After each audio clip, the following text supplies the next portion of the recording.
wait now. Bike's in there getting MOT'd. Let's hope it passes.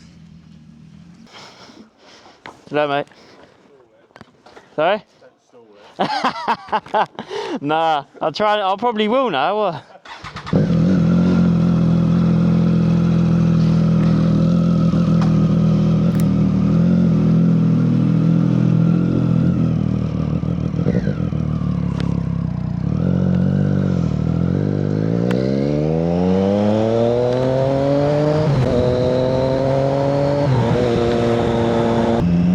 So that was eventful. They actually fouled my bike. I fouled the MOT. Do you want to know why? Over a number plate light.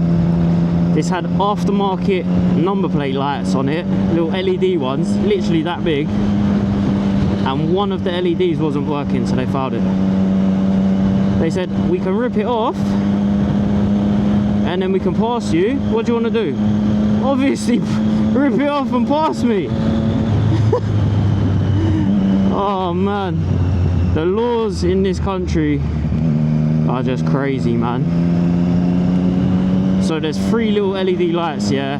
If one of them's not working, it's a foul. That's just crazy stuff, man. Crazy stuff. But I did a whole monovlog on the way up here, moto vlog, and the mic wasn't connected once again. So yes, I was on my way to get the MOT sorted on the bike. I was hoping that they could pass it, and they fouled it. But it was fine because it got rectified pretty fast. They were nice enough to just take it off for me.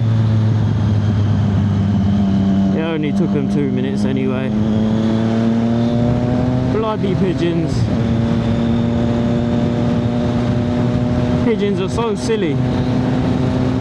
They got no sense of danger whatsoever. They just fly into your head and ain't got a clue what they're playing at. Well, I'm happy that that's sorted. He did say my front tyre is getting close to the limit, so I'm gonna have to get a new set of tyres pretty soon. But that's minor stuff. I've not even changed these tyres in a year. I haven't even changed the brake pads. I've done maintenance to the chain. I will get a new chain and sprocket within this month. I'll sort that out because it's looking a little bit grubby now. But that's it. The bike is good to go for another year. And it's good. I like the fact that when you take it to get an MOT and they say that there's nothing wrong with it, obviously apart from those little lights, which I didn't even really know were there, it's good to know that everything that you have done to your own bike, you've done it correctly. And there's nothing wrong with it. You've put everything back correctly. So that's good. But on the way here, I actually spoke about how I had a test ride on a Harley Davidson Iron 883 and it was good, but the bike, it just needed a lot doing to it still. I feel like it was just a little bit too expensive. It was just bog standard exhaust, whereas I want the Hans and Vines, is it Haynes and Vanes? I don't even know what that exhaust is called. I want the aftermarket exhaust, which is about 800 quid. I want extended handlebars and extended foot pegs, so I'm like half laying down like this, just cruising. And I just can't be asked to take on another project. I want a bike that's done to how I want it already. I don't want to be buying a bike. Right, look at all the birds. I don't want to be buying a bike and I've got to do all this work to it again. I get that's part of the fun of owning a bike, which is just a downward spiral of a big fat money pit. But yeah, I'd like to get a nice cruiser Harley Davidson for when I want to go on my slow rides, but have everything already done to it.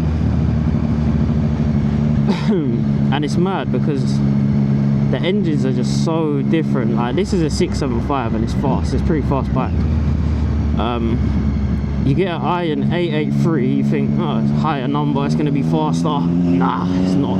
It's a lot slower. It's a V twin engine on the Harleys. It sounds amazing, but not with the standard exhaust. I think it sounds pretty bad, to be honest with you. It's too quiet for my liking. But I would never get rid of this bad boy. I've built it up from scratch. I've built it up from nothing. I'd definitely be keeping this Triumph forever. And then hopefully one day my son or my daughter could have it. Yeah, I'd love that.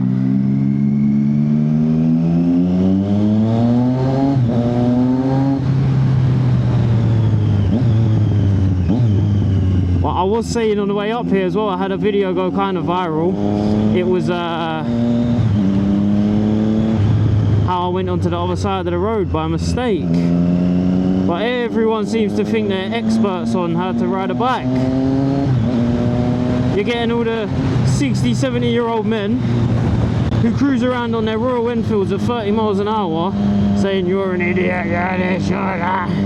Listen, sometimes when you push the limit a little bit, shit doesn't go your way. It weren't that deep. I could see there was no cars coming on the other side of the road, so I just come back onto the other side slower than what I could have, because I wasn't in panic mode. I wasn't panicking. It is what it is. I learned from it. There was a few things I did do wrong, yes. But you're getting everyone saying, he needs to learn how to counter steer. He shouldn't be on a bike. He should only be driving cars. Not even that. People are just saying they shouldn't be on the road. Guy mad. Shut up, Karen and Darren. It is what it is, man.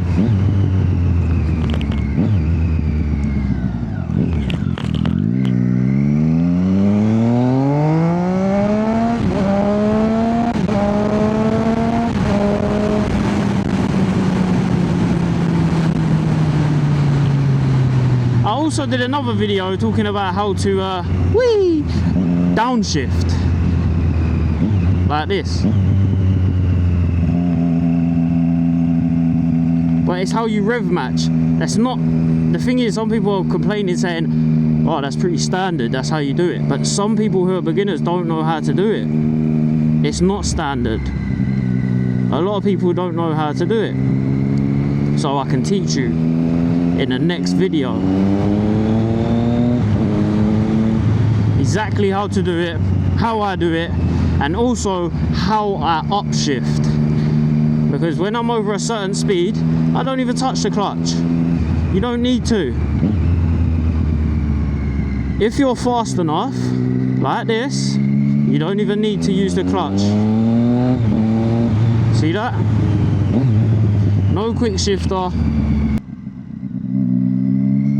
This is how you hit downshift. You pull the clutch in, hit down the gear, and rev all at the same time. Like that. Fast. That's how you go down the gear, fast, rev match. We'll go down to first. Like that. And then the same when we go up a gear. If you're going fast enough, you come off the throttle like that, flick it up a gear, and then straight back on the throttle. If you do it fast enough, if you come off and flick up fast enough, then you'll go up a gear. Like this. I just went up 2 gears without even using the clutch. Fast as anything. People say, you're not being kind to the gearbox. That's not how you do it, you're gonna mess your bike up. I've been doing it for years and never had an issue. If you've mastered it like me, the master, then you're not gonna have any problems, man. Don't listen to all these old heads always moaning. Trust me, if you do things the right way, you ain't gonna damage your bike. Even if you do damage the bike, so what, man? Your bike is a toy. People forget that. It's a toy. Yeah, it's a big machine and they're dangerous and whatever. What do you buy your toy for? It's a toy. It's just a big, expensive toy. Play about with it, man.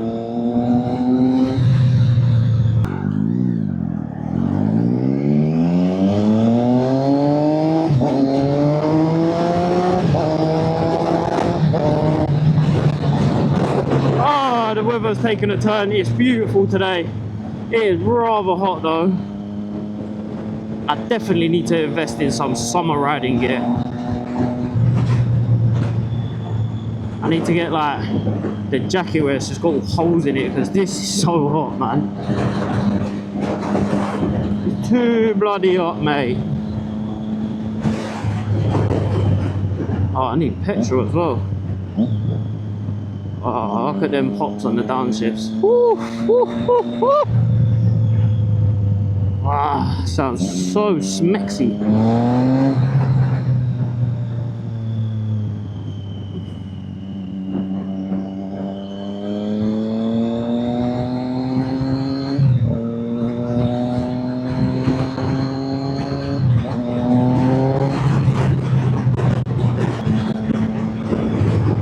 I could not believe that I'd done a whole moto vlog for about 20 minutes chatting away to myself basically.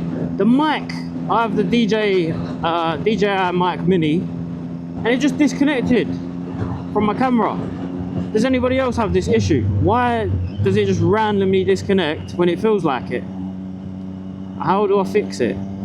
It's so annoying because I feel like sometimes I'm just wasting my time. I'm talking to myself. Help me, help me. Look, for all the people that say I don't know how to do on corners, I do. I'll go around the roundabout again if you want. I do know how to corner. I do know how to counter steer.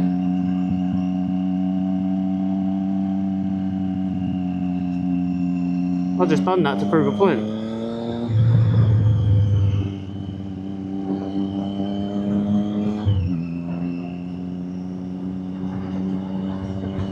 Help me.